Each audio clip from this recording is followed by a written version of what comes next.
पर क्या बीती होगी जब साई साई करता हुआ घर और दो अकेले बैठे। और खाना भी पहले लगवा दिया होगा, बताइए, सब ठंडा हो गया। तो रिश्ते में एक तरह से हमारे राष्ट्रीय जी के अंकल भी लगते हैं, तो अगर अंकल के रिश्ते में होकर के अगर जा रहे हैं तो बड़प्पन है उनका। तो चाचा लगते तो चाची भी तो हैं, चाची के साथ फोटो क्यों नहीं आई?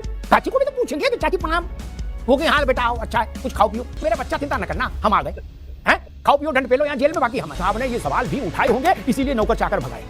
मान लीजिए पत्नी को पति को टाइट करना है, क्या बोले तुम्हारा चाल चलन ठीक नहीं लग रहा, बोले राजी हो जाएंगे तो फिर कंधे बैठ जाएंगे, क्या फिर कंधे लिए घूमो, हाथी घोड़ा पाल की ये कन्हैया लाल की। अच्छा असदुद्दीन इधर आओ मेरी जान, क्या वो नहीं कि हमने तुमको देखा, तुम इतनी सी थी, पाँव में पायल पहनी थी, चमक चमक करके आ गई, पंडित जी की गोद में बैठी। उन्होंने कहा इसको इतना याद है, बोले इसको पिंचर दो उबार। और 2 घंटे कौन सी कथा हुई, जब मैंने देखा था घुटनों पर इतना इतना चलने वाला। अरे बोले ये तो बोला बवाल है। राम राम सभी को स्वागत है आपका एक और न्यू डिबेट में। आप देख रहे हैं सनातनी हिंदी डिबेट। समाजवादी के नेता आजम खान जेल से बाहर आए तो अखिलेश यादव उनके घर उनसे मिलने चले गए। मुलाकात 2-3 घंटे चली। सुनने में ये भी आ रहा है जब उनकी मुलाकात हुई तो सब को रूम से बाहर निकाल दिया, कोई भी उस रूम में नहीं था। इस मुद्दे पर अमिताभ अग्निहोत्री ने दोनों चाचा भतीजों की वीडियो में मजे लिए हैं। वीडियो बड़ी मज़ेदार होने वाली है, आपसे अनुरोध है कि वीडियो को पूरा देखिए। चलिए वीडियो शुरू करते हैं। अशोक यादव जी वो कह रहे हैं नौकर चाकर भी हटा दिए। मैंने कहा था आजम खान बहुत कठिन व्यक्ति है, मैं कठिन शब्द इस्तेमाल करूंगा। बोले चाय ठंडी मंजूर है लेकिन नौकर भी नहीं रहेगा। अब आप सोचिए अखिलेश यादव पर क्या बीती होगी जब साई साई करता हुआ घर और 2 अकेले बैठे।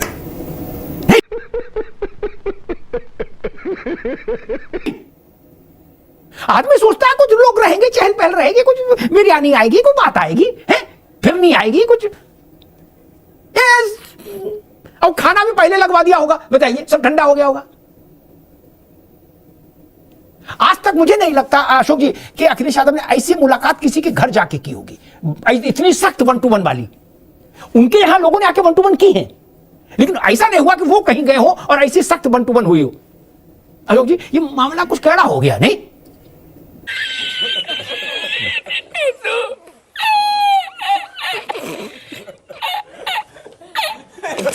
अमिताभ जी देखिए, आजम खान साहब श्रद्धेय नेताजी के बड़े करीबी थे और उन्हीं के साथ पार्टी की स्थापना भी उन्होंने किया, जैसा कि आपने शुरू में बताया भी। तो रिश्ते में एक तरह से हमारे राष्ट्रीय जी के अंकल भी लगते हैं, तो अगर अंकल के रिश्ते में होकर के अगर जा रहे हैं तो बड़प्पन है उनका, इसको कोई दूसरे एंगल से न देखा जाए। दूसरी बात, जब से आजम खान साहब जेल से बाहर आए तब से लगातार भारतीय जनता पार्टी प्रोपेगेंडा फैलाने की कोशिश करती रही कि 9 तारीख को या जो अपकमिंग जो बीएसपी की कोई रैली है 8 तारीख को, उसमें जो है आजम खान साहब ऐसे से शामिल होने वाले हैं। तो राष्ट्रीय जी हमारे चाहते तो बहुत पहले मिल लेते, उनके यहाँ चले जाते मिल लेते, लेकिन हम लोग सोचे चलिए कुछ दिन मीडिया वालों को भी काम मिल जाए, कुछ दिन लगातार चलाते रहे, खबरें चलाते रहे, आजम खान साहब यहाँ जा रहे हैं, आजम खान साहब वहाँ जा रहे हैं, ये कर रहे हैं, वो कर रहे हैं, तो मीडिया वालों को भी कुछ काम चाहिए, तो इसलिए होगा कि चलो लास्ट दिन मिला जाएगा रैली से 1 दिन पहले। अच्छा, दूसरी बात, आजम खान साहब को लेकर के जो राष्ट्रीय जी ने मुलाकात की, और मुझे लगता है कि इतनी आत्मीयता भरी मुलाकात बिरले ही देखने को मिलती है। जिस तरह से आजम खान साहब ने उनके माथे को चूमा, जिस तरह से उनको मतलब उनकी आपस में जो मुलाकातें हुई। अब चूंकि मीडिया में खबरें नहीं चल रही है कि उनके परिवार कोई नहीं था, जबकि वहां पे जो लोग थे, हमारे जो सूत्र हैं पार्टी के जो लोग थे, वहां पर बताया कि परिवार के हर सदस्य से मिले आजम खान साहब के, हमारे राष्ट्रीय जी हर सदस्य से मिले। बाकी बात हुई अकेले हुई नहीं हुई, दैट इज डिफरेंट पार्ट, लेकिन परिवार के एक सदस्य से मुलाकात हुई राष्ट्रीय जी की। अब सब लोगों ने गर्मजोशी से स्वागत किया। और तीसरी बात मैं कहूँ, जिस तरह से आजम खान साहब को सताया जा रहा है, राशिद जी ने कहा और हम लोग भी लगातार यही कहते जा रहे हैं कि अगर इस तरह की विंडिक्टिव पॉलिटिक्स में कोई अगर तमगा मिलता है, जैसे Guinness book of world record का, तो विंडिक्टिव पॉलिटिक्स में, जातिवादी पॉलिटिक्स में, धर्म की पॉलिटिक्स में, इस तरह की पीढ़ी उत्पीड़न की पॉलिटिक्स में, तो हमारे योगी जी को कम से कम Guinness book of world record का तमगा जरूर मिलता कि इस तरह से एक व्यक्ति जो इतनी बार सांसद, इतनी बार विधायक, नेता प्रतिपक्ष, इतना बड़ा चेहरा, उसके ऊपर 104 मुकदमे, और वो भी बकरी मुर्गी किताब न जाने क्या क्या। तो इस तरह की चीजें करने वाले मुख्यमंत्री जी को कम से कम हम लोग मुबारकबाद देना चाहते हैं कि इस स्तर की उनकी सोच है कि एक इतने बड़े कद्दावर नेता के प्रति इतने तुच्छ टाइप के मुकदमे उन्होंने लगवाए अपनी सरकार के द्वारा। तो इसका हिसाब किताब तो अब चुनाव में होगा, क्योंकि जनता हिसाब किताब चुनाव में ही करती है। दूसरी बात, तमाम खबरें चलाई गई, हमारे राष्ट्रीय जी नहीं गए जेल में मिलने, राष्ट्रीय जी ये नहीं किए, वो नहीं किए, सड़कों पर नहीं समाजवादी लोग, देखिए हम देखते हैं लगातार चैनल वाले चलाते हैं। देखिए राष्ट्रीय जी हमारे जेल में नहीं गए मिलने आजम खान साहब से, या समाजवादी पार्टी सड़कों पर नहीं आई आजम खान साहब को लेकर के, ये हमारी पार्टी पार्टी और आजम खान साहब के बीच का मामला है। ये उन लोगों की आपस की अंडरस्टैंडिंग थी कि इस मामले को ज्यादा तूल नहीं दिया जाए, क्योंकि जब कानूनी लड़ाई है तो हम लोग उसको कानूनी तरीके से ठीक ठीक है अशोक जी, आपकी बात मैं मान लेता। मैं अब मुफ्ती साहब आपके पास आऊंगा, फिर ओपी सिंह भाई के पास। अशोक भाई मैं आपकी बात मान लेता एज इट इज। अगर आजम खान ने ये ना कहा होता कि ईद के वक्त पर मेरे आंगन में मेरी बीबी, मेरे बच्चे और मेरी बहू रो रहे थे, कोई पूछने नहीं आया, किसी ने टेलीफोन नहीं किया, मैं मान लेता कि ये अंडरस्टैंडिंग थी कि तुलना दिया जाए। वो तो चिल्ला चिल्ला करे कि दैया कोई आया नहीं।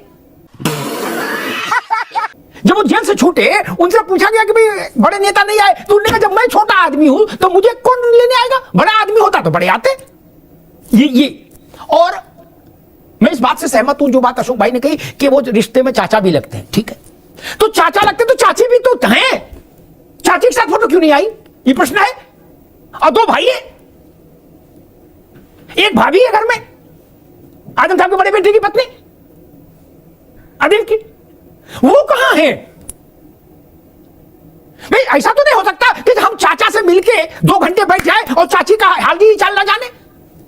चाची को भी तो पूछेंगे कि चाची प्रणाम, हो गए हाल बेटा, आओ, अच्छा है, कुछ खाओ पियो। और ये नाश्ता पानी खाना पीने वाला डिपार्टमेंट तो चाचियां ही संभालती है। वही आ जाता बिरयानी परोसती हुई बेगम साहिबा, तब भी लगता चलो भाई चाची ने भी कहा कि ठीक है। खैर मुफ्ती उसामा, मुझे ये बताइए कि क्या माना जाए, समाजवादी पार्टी में मुस्लिम पॉलिटिक्स का सबसे बड़ा चेहरा आजम खान और सपा के सुप्रीमो अखिलेश यादव, दोनों की 2 घंटे की मुलाकात अशोक भाई जैसा कह रहे हैं, और उस मुलाकात में स्वाभाविक है इस पर चर्चा तो नहीं होगी कि मौसम कैसा है रामपुर का, है बोले उमस है यार, ऐसा तो नहीं हुआ होगा। 2 घंटे चर्चा है, कोई तीसरा नहीं, नौकर चाकर तक भगा दिए, लठिया बोलो साहब बाहर चलो, क्या हवा भी छन्नी लगा के आएगी ताकि कहीं कोई गड़बड़ ना हो जाए, तो कुछ तो गंभीर बात हुई होगी। 3 ऐसे पॉइंट मुझे दिखते हैं अशोक भाई, आपका तवज्जो चाहूंगा, जहां से अखिलेश मुलायम सिंह के परिवार और आजम खान के बीच में एक आजम खान के पार्ट पर एक गहरी खाई पैदा हुई, और वो लॉजिकल है, तर्कपूर्ण है आजम के विषय। नावेद बाबू आप भी सुनो। पहला, आजम खान कहते हैं व्यक्तिगत बातचीत में कि नेताजी गायत्री से मिलने गए, गायत्री चोरी में जेल नहीं गया था, गायत्री मां बेटी दोनों के साथ बलात्कार करने के आरोप में जेल गया था, और नेताजी तुरंत गए, 45 मिनट रहे, बोले मेरे बच्चा चिंता न करना हम आ गए, हैं खाओ पियो दंड पे लो, यहां जेल में बाकी हम हैं। दुबराना नहीं, आजम खान पूछते हैं व्यक्तिगत बातचीत में, हो सकता है अखिलेश जी से भी पूछा हो, वो विचित्र व्यक्ति है, पूछ सकते हैं, मैं उनके साहस को जानता हूं कि वो क्या कर सकते हैं, व्यक्तिगत तौर पर जानता हूं, वो पूछ भी सकते हैं। और दूसरी बात, पुराने लोगों को याद होगा, मायावती की सरकार गई, नेताजी आए, शपथ के बाद शाम को 5 बजे जो उन्होंने पहले सीएम ऑफिस में बैठ के जो फाइल पर सिग्नेचर किए, वो कौन सी फाइल थी, वो रघुराज प्रताप सिंह राजा भैया और उनके पिता उदय प्रताप जी के ऊपर से पोटा हटाने की फाइल थी, ठीक। और जब रघुराज प्रताप जेल से छूटे तो जेल में उनको लेने के लिए किसको भेजा था मुलायम सिंह जी ने, नावेद को भी याद होगा, सबको याद होगा, मुझे तो है याद, क्या उन्होंने कहा था तुमको जाना चाहिए, माला लेके जाओ, और नारा लगा, जेल का फाटक टूटा है, राजा भैया छूटा है। क्या आजम खान पूछते हैं कि मेरी हैसियत इतनी भी नहीं थी है कि राजेंद्र चौधरी को भेज देते, बाकी छोड़ो मान लो व्यस्त थे सब, चौधरी साहब तो जा ही सकते थे, बीमार चल रहे हैं चौधरी साहब आजकल। अरे मैं चलो, हम चौधरी साहब से व्यक्ति का मसला नहीं है, मैं बात बता रहा हूं जो उस टाइप के सिस्टम के, मान लो नीटू ही चले जाते, वो भी ठीक था, नावेद बाबू गलत नहीं करा, मैंने नीटू जाते तब भी माना जाता अखिलेश जी का मामला है, नहीं शिवपाल जी जा सकते थे, प्रोफेसर साहब जा सकते थे। तो कुछ सवाल तो जायज है जो आजम खान उठाते हैं, और मेरी बुद्धि ये कहती, मेरी जानकारी नहीं, मेरी बुद्धि ये कहती है आजम साहब ने ये सवाल भी उठाए होंगे, इसीलिए नौकर चाकर भगाए। अन्यथा मोहब्बत की बात में नौकर चाकर भगाने की क्या बात है, अगर 2-2 हाथ नहीं करना है, फरियाना नहीं है, तो नौकर चाकर नहीं हटाए जाते हैं। घर में ओपी सिंह जा रहा हूं, घर में पति पत्नी के बीच में जब बहुत कोई बड़ा संघर्ष हो, ओसामा बाबू आप भी सुनो, तो बाप और मां दोनों बच्चों से कहती है कि तुम लोग दूसरे कमरे में जाओ, कहती है ना नावेद बाबू, हाँ बोलो। मान लीजिए पत्नी को पति को टाइट करना है, क्या बोले तुम्हारा चाल चलन ठीक नहीं लग रहा, तो बच्चों के सामने तो नहीं करेगी, या पति को कुछ कहना है कि तुम खाना नहीं बनाना जानती हो, तो बच्चों के सामने नहीं कहेगा ना। बच्चों की तो माँ है वो क्या कहेगा, या 100 रुपया देगा कि जाओ तुम लोग आइसक्रीम लेके आओ, नीचे जाओ। फिर लड़ाई होगी और मान लीजिए मधुर बात करनी है, बोले भाई तुम्हारी माँ कितना अच्छा खाना बनाती, बोले देखो तुम्हारे पापा कितना अच्छा बिजनेस कर रहे हैं, तो ये तो बच्चों के बीच में होगी। इसमें बच्चे क्यों भगाए जाएंगे? मेरी चिंता ये है, ये बड़ा खतरनाक सीन है कि बच्चे भगा दिए गए, और जब बच्चे भगाए गए फिर परिवार में, तो फिर जो कमरे में हुआ वो कम से कम मोहब्बत तो नहीं होती है, वो तनातनी होती है। ये सब जानते हैं, मेरे ख्याल से जितने लोग विवाहित हैं वो तो सब जानते ही हो, यहां सभी विवाहित हैं,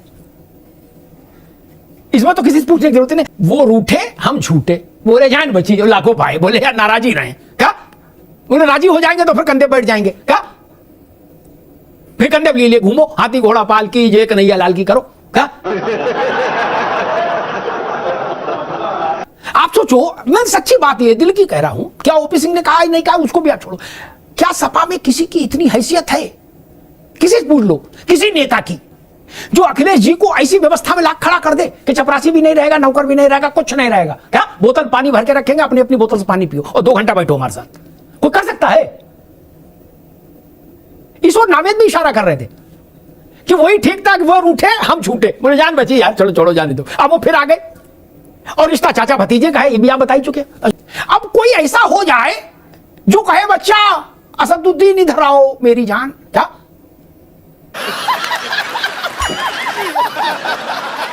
तुम कहां घूमते रहते हो?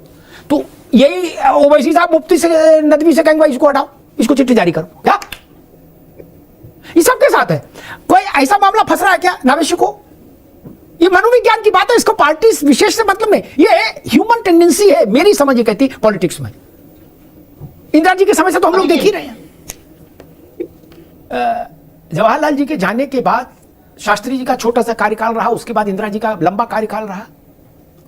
तो पुराने लोग जानते हैं, इंदिरा जी ने सबसे पहले उन्हीं लोगों की व्यवस्था की जो इंदू बोलते थे उनको, कैसी हो बच्ची बेटिया इंदू, क्या पंडित जी ने हमसे कहा था कि बैंगन की सब्जी मत खाया करो, क्या उन्हें इनको पहले हटाओ जो बता रहे पंडित जी ने कहा था क्या।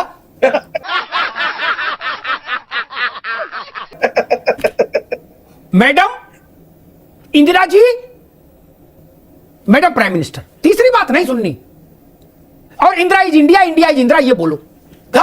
वो नहीं कि हमने तुमको देखा, तुम इतनी सी थी, पांव में पायल पहनी थी, चमक चमक करके आ गई पंडित जी की गोद में बैठ गई। उनने कहा इसको इतना याद है, बोले इसको टिंचर दो, वो बाहर करो, हाँ विदा करो भैया, ये ज्यादा याद कर लिया। जो नहीं याद करना वो याद कर लिया, जो याद करना वो याद ही नहीं कर पा रहा। कहना यह है कि Indira is India, India is Indira, और बता रहा है कि तुम जितनी सी थी। नावेद भाई मेरी बात समझ गए होंगे कि एक बार ये प्रसंग आया था, बड़ी बैठक थी, तो जिनकी आज चर्चा है मेल मुलाकात की, उन्होंने बचपने का नाम लेके भाषण शुरू कर दिया था। मुलायम सिंह जी थे उसमें बैठक में, उन्होंने तस्करा शुरू किया बचपने का नाम लेके कि जब मैंने देखा था तो घुटनों पर इतना इतना चलने वाला। अरे बोले ये तो बड़ा बवाल है भाई, वो तो च्यवनप्राश खा रहे हो कितना याद रखते हो, हैं? क्यों रखते हो? मसला ये है, तुम्हें इम्तिहान देना है? नहीं, ये जीके का सवाल है, नहीं, फिर क्या याद रखते हो? ये सबको समझ लेना चाहिए, कोई पार्टी इसका अपवाद नहीं है। जो ज्यादा च्यवनप्राश खा रहे हैं उन नेताओं का भविष्य अंधकार में है, लिख लो। पीढ़ी बदले, स्लेट खाली करो, डस्टर मार के खाली स्लेट लेके जाओ। बोले हम आप ही को जानते हैं, आपके अब्बा को भी नहीं जानते, अम्मी को भी नहीं जानते।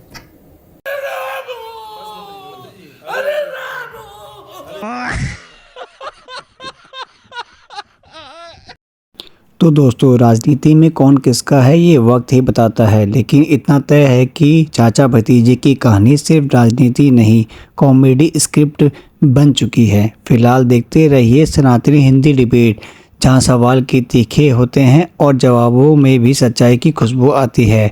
और हाँ दोस्तों, ये चैनल हमारा नया है, आपका थोड़ा सा सपोर्ट हमारे लिए बहुत बड़ी ताकत है। और वीडियो पसंद आई हो तो चैनल को सब्सक्राइब कीजिए, वीडियो को लाइक करें और शेयर ज़रूर करें, क्योंकि आपका साथ ही हमारी असली पहचान है। तब तक के लिए जय श्री राम।